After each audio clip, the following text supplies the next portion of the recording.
In this video, I'm going to be sharing with you my experience on becoming a millionaire. I'm going to share with you how I found out I was a millionaire. I'm going to share with you just what it's like being a millionaire, some of the thought process, some of the experiences, and just my overall thoughts on being a young Black millionaire from Detroit, Michigan. Let's get into it.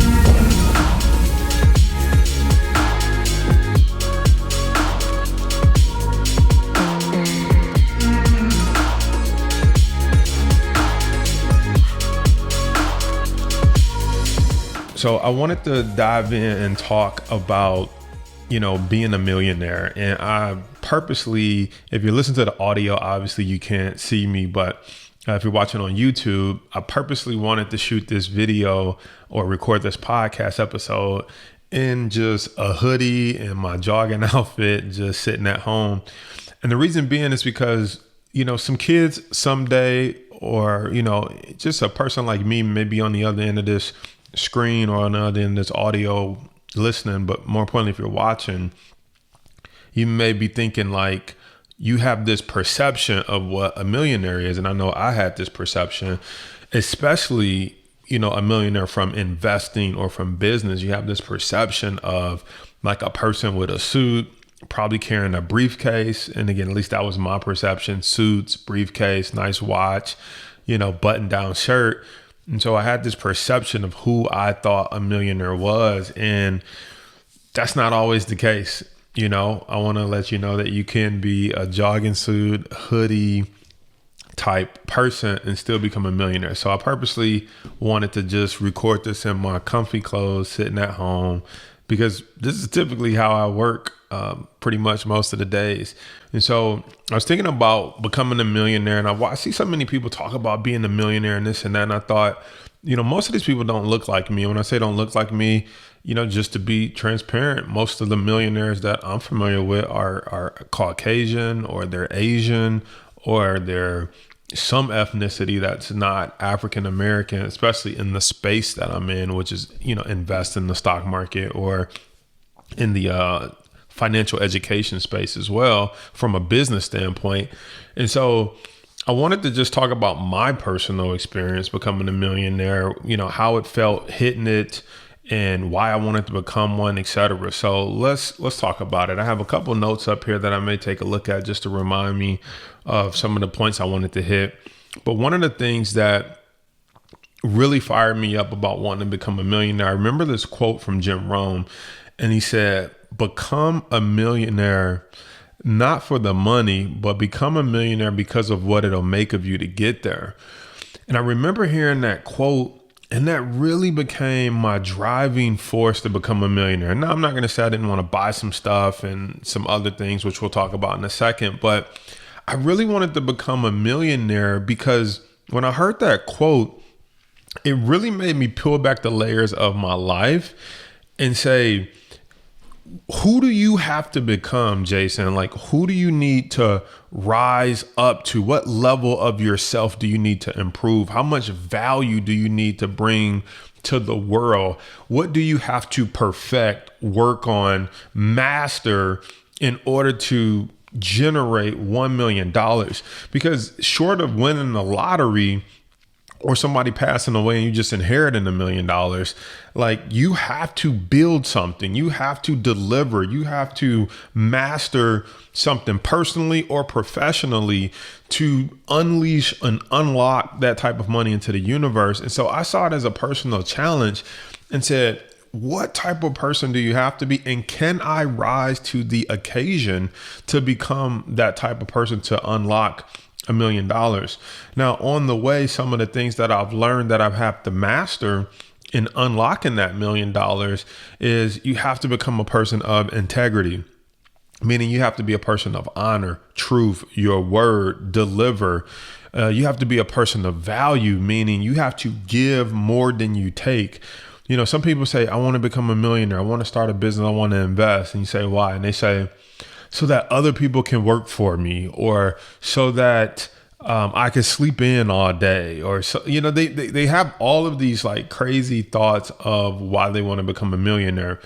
And the funniest thing is when you on your way to becoming a millionaire, you're all the opposites of those things.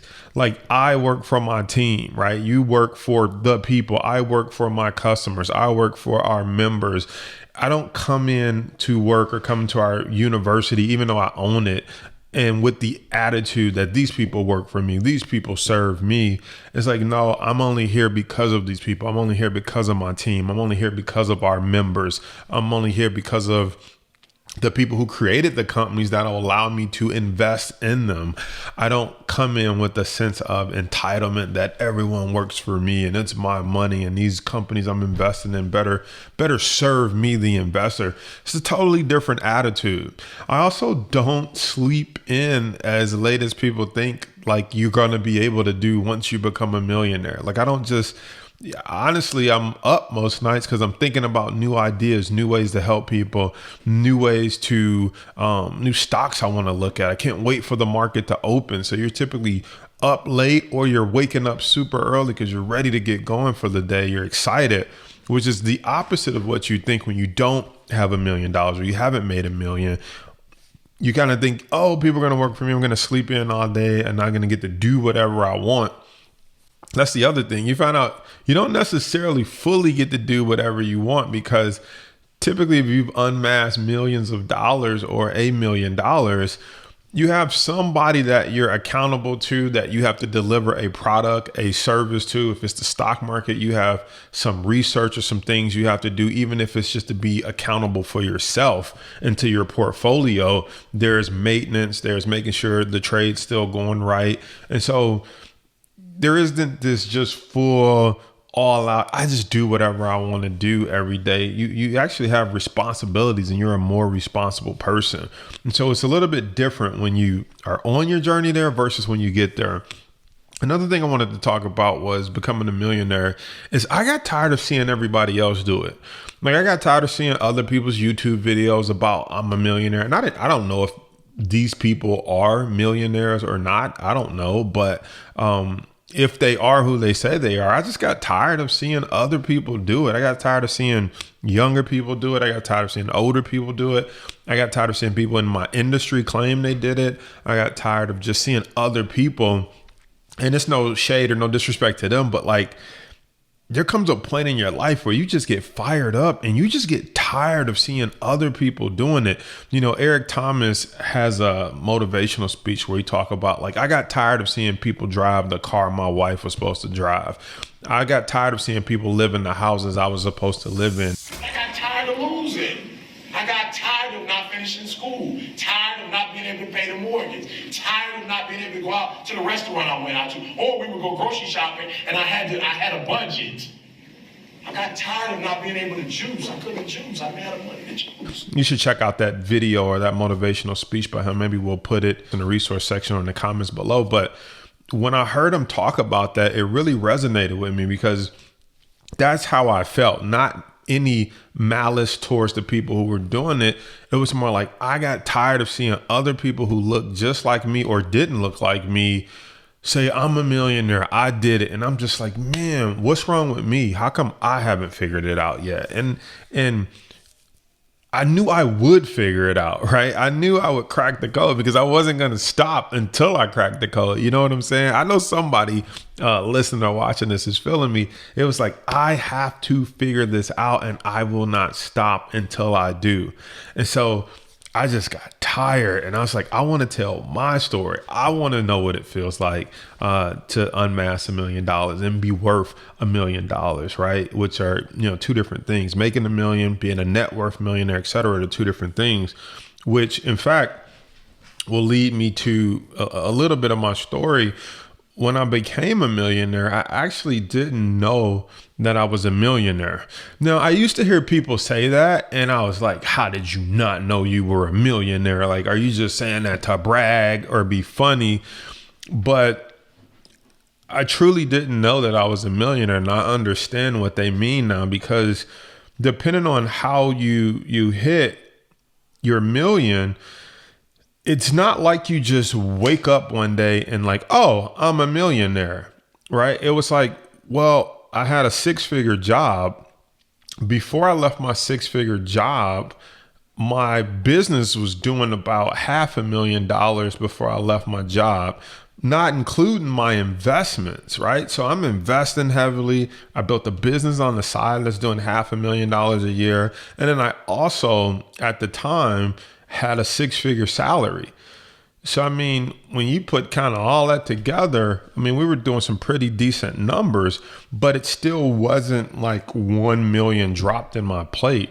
And so as you start to pay things off, like your house, get out of debt, pay off cars, you're still not just sitting with like $1 million piled up. And so that's why I didn't know that I was a millionaire technically, because it wasn't until we moved into like the next house that, again, put a bigger down payment down on a bigger house and this, that, and the third. And it wasn't till our church had a thing about like your legacy and writing a will and the living trust and all that. And we had to list all of our assets on paper. And so when you added up all the accounts and the net worth of the house and cars paid off and everything else, I was like, oh my goodness, does this mean we're millionaires? And it's like, it was a different feeling because I still didn't have $1 million in my hand. It was like, oh, we're net worth millionaires, right? So we're a millionaire on paper. Our total assets, cash, everything outweigh any of our liabilities, and it equals up to over $1 million. So that was how I first found out I was a millionaire. So I hope that provides some clarity when I say like I didn't even know, we were worth $1 million at that point. Now, what happened after that was between the business and investments generating $1 million after that, then I made my first million in 1 year. So this was separate from being a net worth millionaire.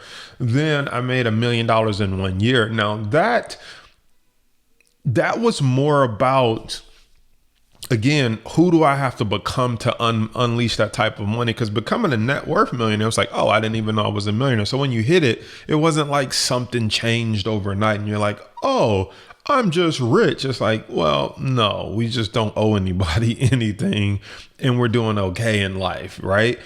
But then when we generated $1 million in 1 year, it was like, well, we're already millionaires. So it wasn't like, it was surprising. It was like we saw it coming. It's like if our investments keeps doing this, the business keeps doing this, it's like we'll definitely do well over $1 million, right? And so we did well over $1 million, right? And so at that point, it was more personal pride because it was like not only are we net worth millionaires, but we can generate $1 million in a year or over $1 million in a year.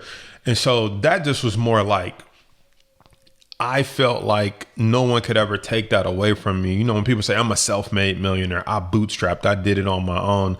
Like I truly, at that point or at this point, I'm a self-made millionaire. There was no help, no partnerships, nobody loaned me any money, nothing like that. Literally bootstrapped it, built everything, all the investments, the business, everything on my own. So that portion of being a millionaire is such about personal pride, which leads me into my next point of why I want to become a millionaire for status, right? It sounds cool, but not status to the world, the rest of the world, although people look at you different if they know you're a millionaire. But the status I'm talking about is the status within myself, the status within my family, to know like we're worth $1 million, we've generated millions and we're good and we can continue to do this. The status of my mother knowing that she gave birth to her son, and although she was never ever to make millions of dollars, she made $1 million investment by having me. Does that make sense? Like I want to make sure that I am an investment to my mother, to my family, to the last name of Brown. And so that status to me feels good. To my little cousins who, maybe looking up to me, or any of the other little cousins being born into the family, that they don't have to sell drugs. They don't have to look at someone else's family and say, oh, that family has millionaires in it. Like they can look right inside this family, right?